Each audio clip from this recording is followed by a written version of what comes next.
Greetings, Keishlings. Keishan Prime here with a One Punch Man Power-Up video. Today we're tackling Zombieman, S-Class rank 8 hero.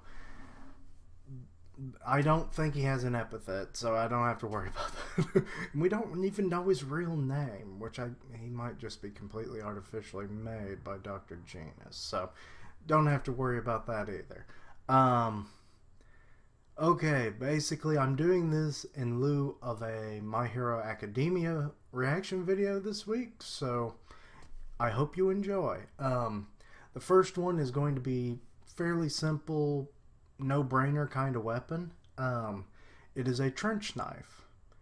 For those not aware, a trench knife is a weapon that was, I think it was possibly introduced, but more likely became popular in World War I because they used a lot of trenches in the front lines, so hence the name trench knife. It was just an easy weapon that would allow them to effectively fight in the trenches, in the close quarters that they had to deal with. Trench knife, in essence, is brass knuckles or a knuckle duster meets a knife. So, you know, you can punch someone with it or you can stab with the knife that comes out the side. So there you go. Particularly, the one I have for him is called the Trench Axe Knives, which combines the trench knife, obviously, and his signature weapon, the axe. I figured it would be an effective weapon for Zombieman with his way of dealing with monsters. It's easy to conceal and carry. You know, he seems to carry all of his equipment with him. He doesn't like call it in or whatever. So these are lightweight weapons for him. And I thought, okay, I've seen trench knives that have like just typical, you know, brass knuckle looking design or spikes or whatever. So then I thought, well, I'll just give him an axe blade.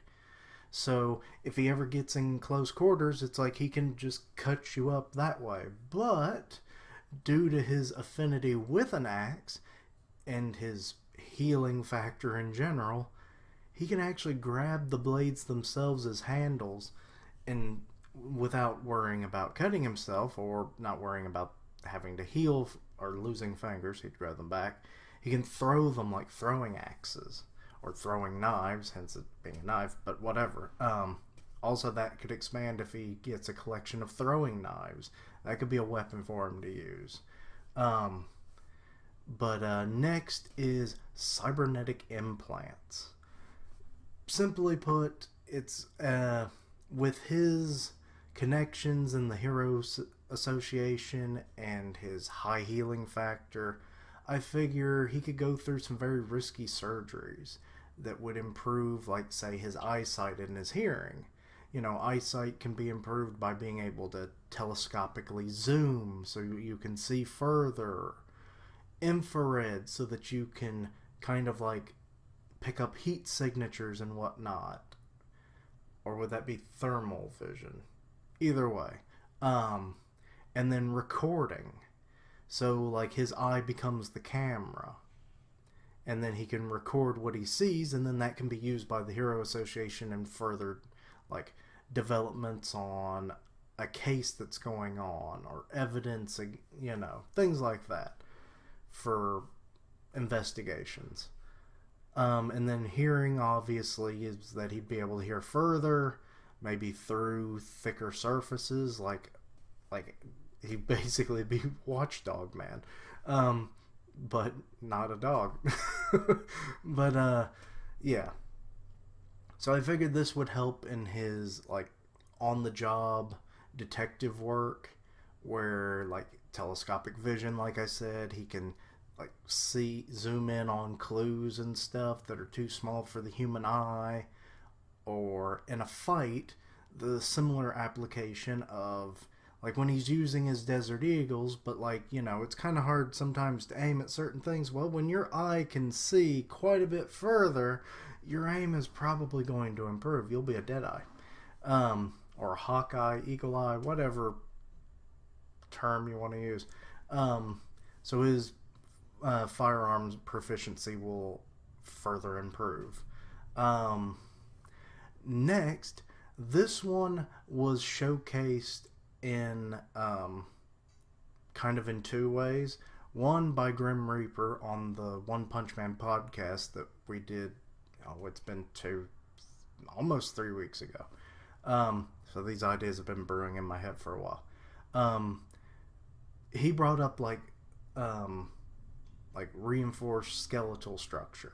And I thought, okay, reinforced metal skeleton, that works. He'll be essentially like Wolverine from Marvel, but maybe not give him the claws. The main reason why this would be useful is in 101, when he was fighting Pure Blood, he was using such high ordnance in his Desert Eagles that it was actually breaking his forearms from the knockback. So I thought if you reinforce that, it helps reduce the amount of mid-battle healing, making him able to deal with a threat quicker and without worry of, incapacitating himself, but making him overall more efficient. And to further expand upon this, if you did go the full Wolverine route, maybe just give him like one blade that comes out. So then further with, having a heavy skeleton, his close quarter combat would be really good. I mean, like I mentioned with the trench knives, except these, he ain't gonna get off. I mean, unless you could somehow cut through whatever metal they're using. Next, this one is inspired by, looks like it's Matt. Matt kind of debunked an idea that I had during the podcast about Zombieman becoming immune to poisons. And logically so, Matt had it right. I was in the wrong, because if Zombieman was poisoned, his body regenerates at such a rate that even if it's constantly killing the cells, there's going to be less and less poison in his body every time he regenerates until it's completely gone. So then Matt brought up, he can use weapons that most people would be in danger of using, such as poison-coated weapons. So, he gets a special blend of poison, carries it around in, a special vial or whatever, pours it on his weapons when he's about to fight somebody, and then he can straight up kill them, as poison typically does, or should he want to interrogate a monster or some other kind of entity, he can possibly induce paralysis for interrogations. So I thought that was a good application of Matt's idea. And those are the only ideas that came from the podcast and my friends in general. But I have links of their channels in the description, and I'll also have a link to the podcast in question. So go check out them. They make good content. And then the final idea was the one that kind of jump-started the whole power-up video for Zombieman in the first place, is in his fight with Pure Blood's ability to be able to turn into a flock of bats, and he attacked Zombieman. One of the bats started attacking Zombieman, but as he was regenerating, the bat became a part of him. So then I thought, well, what if the bat, as it becomes a part of him, it gives Zombieman vampirism, the ability to become a bat, or not a bat, but a vampire. He might be able to turn into a bat, but not what I meant. And yeah, so I was like, maybe it would give him fangs, or if he develops wings, he could fly. Enhanced superhuman strength, speed, that kind of thing. Maybe durability. I don't know if he'll go the full bat-like thing like Pure Blood did. So, maybe he can't develop certain traits, but I would assume at least fangs and the enhanced attributes would be at the bare minimum. But hey, if we want to go full out, maybe he replaces his normal trench coat with bat wings, and it becomes like a bat wing trench coat. he would hopefully be wearing clothes underneath it because, he'd flap it open and be like, hey, I'm flashing you. But whatever.